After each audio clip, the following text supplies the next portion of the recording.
ನಮಸ್ಕಾರ ವೀಕ್ಷಕರೇ, ನಿಮಗೆಲ್ಲ ಹುಬ್ಬಳ್ಳಿ MGR ಕಿಚನ್ಗೆ ಸ್ವಾಗತ. ನಾವಿವತ್ತು ನಿಮಗೆ ಸಬ್ಬಸಿಗೆ ಸೊಪ್ಪಿನ ಇಡ್ಲಿನ ಯಾವ ರೀತಿ ಮಾಡೋದಂತ ತೋರಿಸ್ಕೊಡ್ತೀವಿ.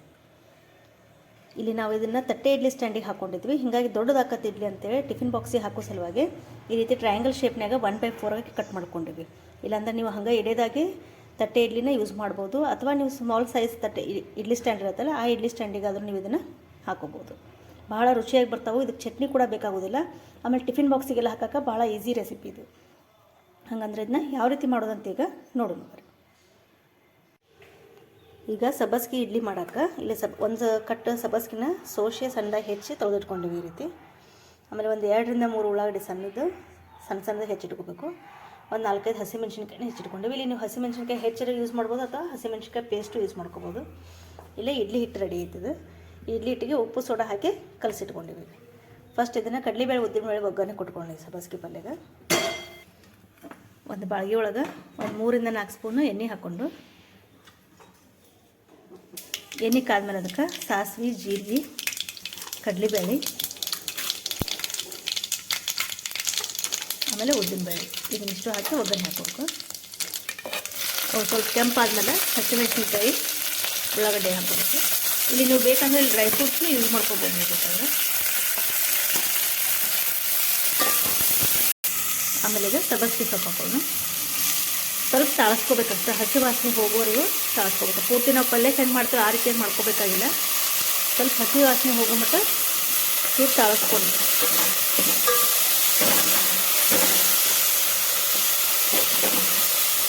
ಆಮೇಲೆ ಸ್ವಲ್ಪ ರುಚಿಗೆ ಎಷ್ಟು ಬೇಕಲ್ಲ ಅಷ್ಟು ಉಪ್ಪು.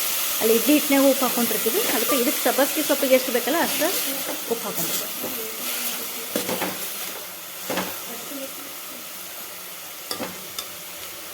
ಒಂದು 2 ನಿಮಿಷ ಪ್ಲೇಟ್ ಮುಚ್ಚಿದ್ದೀನಿ.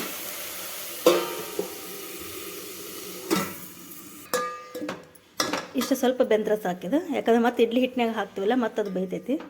ಅದಕ್ಕೆ ಸ್ವಲ್ಪ ತಾಳಿಸ್ಕೊಂಡ್ಬಿಡೋದು. ಈಗ ಸ್ವಲ್ಪ ಆರಿದ ಮೇಲೆ ಇಡ್ಲಿ ಹಿಟ್ಟಿಗೆ ಮಿಕ್ಸ್ ಮಾಡ್ಕೊಳ್ಳೋಣ. ಸಬ್ಬಸಿಗೆ ಸೊಪ್ಪನ್ನ ಇಡ್ಲಿ ಹಿಟ್ಟಿಗೆ ಈ ರೀತಿ ಎಲ್ಲ ಮಿಕ್ಸ್ ಮಾಡ್ಕೊಂಡಿವಿ. ನಾವಿಲ್ಲಿ ಇವತ್ತು ನಿಮ್ಗೆ ತಟ್ಟೆ ಇಡ್ಲಿ ಸ್ಟ್ಯಾಂಡ್ ಒಳಗೆ ಇಡ್ಲಿ ಹಾಕಿ ತೋರಿಸ್ತೀವಿ. ಈ ರೀತಿ ಪ್ಲೇಟಿಗೆ ನಾವು ಎಣ್ಣೆ ಹೆಚ್ಚಿಟ್ಕೋಬೇಕು. ಫಸ್ಟ್ ಎಣ್ಣೆ ಹೆಚ್ಚಿಟ್ಕೊಂಡು ತಟ್ಟೆ ಇಡ್ಲಿ ಒಳಗೆ ಹಾಕಿ ತೋರಿಸ್ತೀವಿ. ಇದನ್ನ ಇಲ್ಲಕಂದ್ರೆ ನಾರ್ಮಲ್ ಇಡ್ಲಿ ಸ್ಟ್ಯಾಂಡ್ ಒಳಗೂ ಹಾಕೋಬೋದು.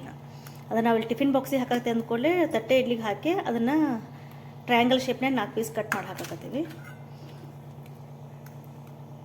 ಇಲ್ಲಾಂದ್ರೆ ನಾರ್ಮಲ್ ಇಡ್ಲಿ ಸ್ಟ್ಯಾಂಡ್ ಒಳಗೂ ಇದನ್ನು ಹಾಕೋಬೋದು.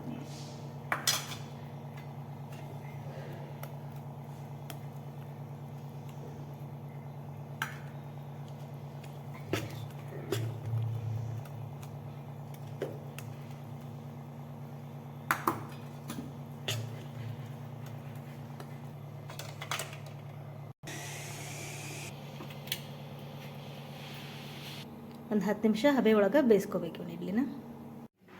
ಒಂದು 10 ನಿಮಿಷ ಹಬೆದಾಗ ಬೇಯಿಸಿದ ಮೇಲೆ ಸಬ್ಬಸಿಗೆ ಇಡ್ಲಿ ರೆಡಿ ಆಗ್ಯಾವ. ಈಗ ಇದನ್ನ ಸುತ್ತಲೂ ಒಂದು ಚಾಕುಲೆ ನೀರು ಹಚ್ಕೊಂಡು ಈ ರೀತಿ ಸುತ್ತಲೂ ಪಳ್ಳು ಮಾಡಿಕೊಂಡು ತೆಗಿಬೇಕು ಇಡ್ಲಿ.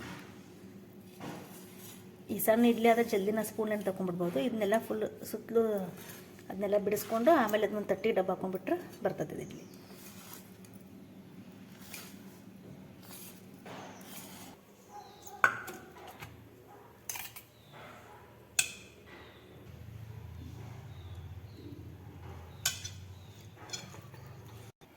ಈ ರೀತಿ ಇಡೇದ ತಟ್ಟೆ ಇಡ್ಲಿನಾದರೂ ಯೂಸ್ ಮಾಡ್ಬೋದು, ಅಥವಾ ಟಿಫಿನ್ ಬಾಕ್ಸಿಗೆಲ್ಲ ಹಾಕೋರಿದ್ದಂದರೆ ಈ ರೀತಿ ಟ್ರಯಾಂಗಲ್ ಶೇಪ್ನಾಗ ಕಟ್ ಮಾಡಿಕೊಂಡು ಹಾಕ್ಬೋದು.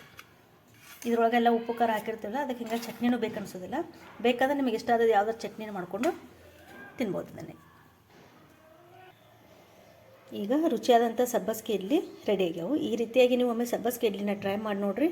ನಮ್ಮ ರೆಸಿಪಿ ನಿಮಗೆ ಇಷ್ಟ ಆಗಿದ್ರೆ ಲೈಕ್ ಮಾಡಿರಿ, ಶೇರ್ ಮಾಡಿರಿ, ಹಾಗೂ ನಮ್ಮ ಚಾನಲ್ನ ಸಬ್ಸ್ಕ್ರೈಬ್ ಮಾಡಿರಿ. Thank you.